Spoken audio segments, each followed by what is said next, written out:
Me, well, I'm talking about the Xbox One from my old thing from Lee Hurd. And some other basic stuff. And other things that have been found out in the community over the past couple weeks after. So first of all, the specs of Xbox One. It's going to have a Blu-ray DVD combo drive. It's going to have built-in DVR capabilities. It's going to have 8 gigabytes of DDR3 RAM, an 8-core custom Microsoft CPU, a 500 gigabyte hard drive, the connect to sensor, USB 3.0, gigabit Ethernet, Bluetooth, 4K HDMI out, and many other goodies built in. Now along with the Xbox, you also have the controller and the Kinect. So the Kinect, first of all, just a quick breakdown.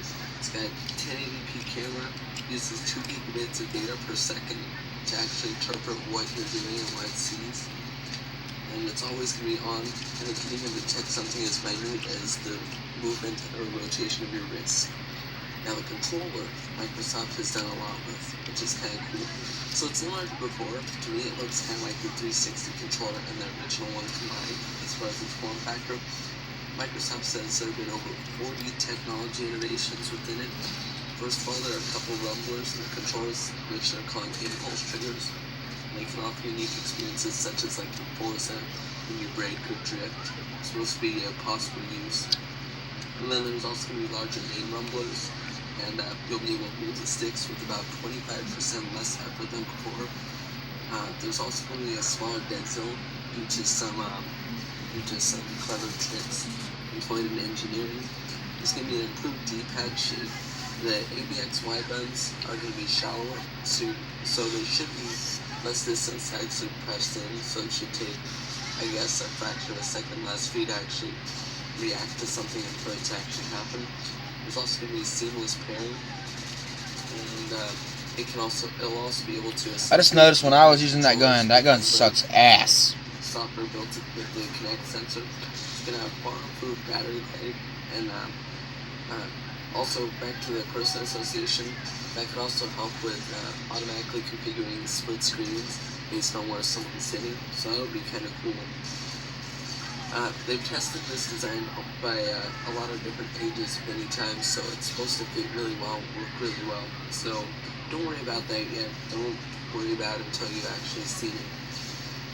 And it's also going to have a higher bitrate to the console, which is going to result in better chat. Microsoft says that it's supposed to be better than the call quality that you get on a cell phone, so that sounds pretty good. The battery compartment is also going to be inside the controller, so on the back, instead of having that little bump or that little get this triple kill right here. It's just going to be nice and flat. Oh, I got a multi-kill. There's also going to be better grips on the thumbsticks.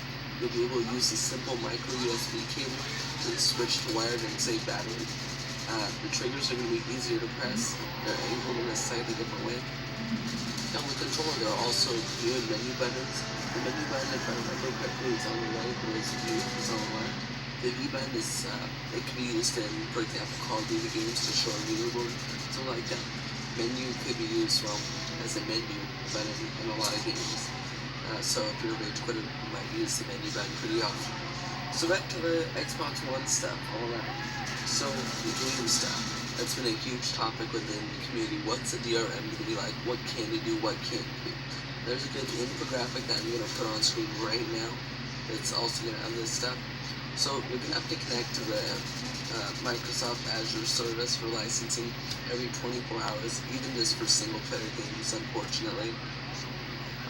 Something that I was reading on the IGN Xbox One wiki is this might only be for Microsoft published games. I did not even see that guy. Did y'all see that shit? Controls over how often I tried to jump up and he was like right under my feet. And you might actually be able to trade those games easily. There he is, right there, walking to pay his payback. I think the publishers, though, have to go to Microsoft to some degree to even get on the Xbox, so Microsoft might exert their control in that way. There's going to be no lending or renting. Only pre-approved retailers will be able to accept trade-ins. And because only certain retailers will be able to take trade-ins, you might get even less money than you get now. So instead of getting 10% of the games you're valued, you might get 5. So $10, $5, for example.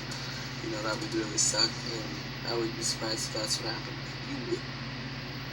Oh, I think it's an old video. It's like a couple months ago, so That's why I'm having to, My because game I got a was new fucking so say you get 10% of the games you have, you might get profile 5. for YouTube, so all my games can go on it. So for example, that would really suck, and I wouldn't be surprised if that's what happened.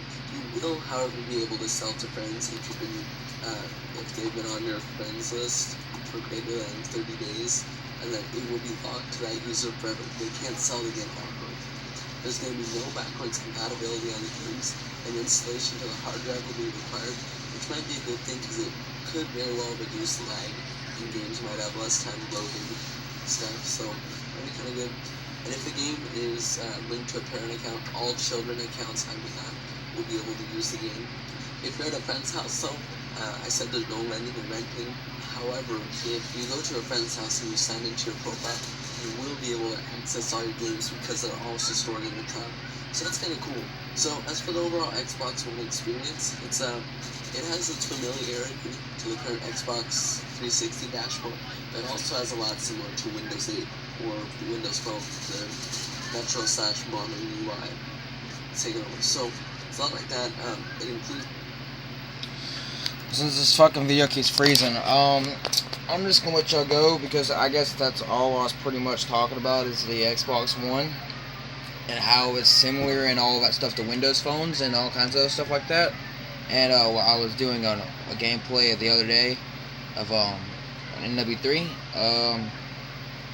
I don't know what I went in because I didn't really say it during the game or whatever. So yeah, that's how we're going. Peace.